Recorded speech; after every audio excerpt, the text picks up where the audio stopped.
রাধে রাধে, কেমন আছো সবাই? আশা করি ভালো আছো, আমিও ভালো আছি। তো আমি একটা ভিডিও নিয়ে চলে আসলাম তোমাদের সঙ্গে শেয়ার করতে। তবে আমার ভিডিওগুলো তোমাদের কেমন লাগে তোমরা কিন্তু অবশ্যই আমাকে কমেন্টে জানাবে। আর এখন আমি বাথরুমে আছি, বাথরুমে এসেছি হচ্ছে জামা কাপড় ধুতে আর তারপরে এসেছি আবার হচ্ছে কম্বল ধুতে, যেটা আমার এখন এই যে শীত চলে যাচ্ছে, এখন আমার এটা কিন্তু রুটিন হয়ে যাবে।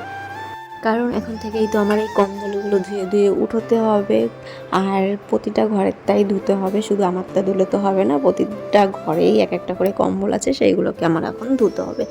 আর এই ধুয়ে টুয়ে তারপরে হচ্ছে আমার তুলতে হবে। এই যে আমি এখন একটা কম্বল এনেছি, আর এইদিকে মেঘের অবস্থাও ভালো না, বুঝতে পারছি না কি করব। মা বলছিল যে আজকে আর কম্বল ধুতে হবে না, কিন্তু তবুও আমি ভিজিয়ে দিলাম যে চলো হালকা একটু রোদ্রে উঠেছে, এই রোদ্রে হয়তো এই কম্বলটা শুকিয়ে যাবে। কিন্তু আমি বুঝতে পারছি যে আজকে কিন্তু বৃষ্টি নামবেই, কারণ আমি শুনেছি যে কি একটা ঝড়, শম্পা ঝড় আসছে, আর সেই ঝড়ে নাকি প্রচণ্ড পরিমাণে ঝড় বৃষ্টি হবে। তবে আমি সেটা শুনেছি মার কাছ থেকে, তারপরে আবার মোবাইলেও দেখলাম যে হ্যাঁ ঝড় বৃষ্টি হবে। তার জন্য ভয়ও করছিল যে কম্বলটা নিয়ে কী করা যায়। তারপরে ঝটপট করে তো ধুয়েই দিলাম।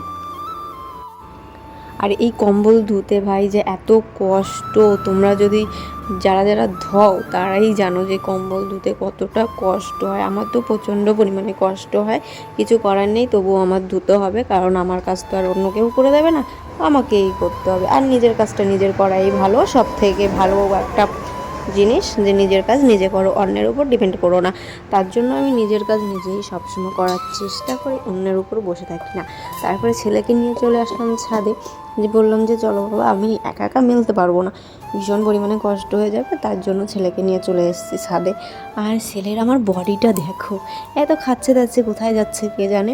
আসলে কি বলো তো, পড়াশোনার একটু চাপ পড়েছে, মতন ঘুম হচ্ছে না, পড়তে যাচ্ছে, স্কুলে যাচ্ছে, খাওয়া দাওয়া করছে, কিন্তু ঘুমটা হচ্ছে না। আসলে ওর ঘুমটা প্রচণ্ড পরিমাণে, কিন্তু সেই ঘুমটাইও ঘুমোতে পারছে না, তার জন্য একটু রোগা হয়ে গেছে। আর এইখানে দেখো বিকেলবেলা কিন্তু ঝড় বৃষ্টি শুরু হওয়ার সম্ভাবনা, কারণ এই যে চারিপাশে যে প্রচণ্ড পরিমাণে মেঘ করেছে, তোমরা তো দেখতেই পাচ্ছ। আর দিদিমা ওই যে ওই পাশ দিয়ে আসছে, আর এইখানে বৃষ্টি পড়া শুরুও হয়ে গেছে, আর আকাশের অবস্থা দেখো।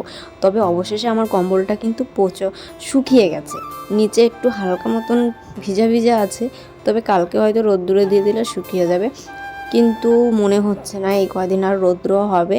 শুনেছি 20 থেকে 22 তারিখ পর্যন্ত নাকি ঝড় বৃষ্টি আছে।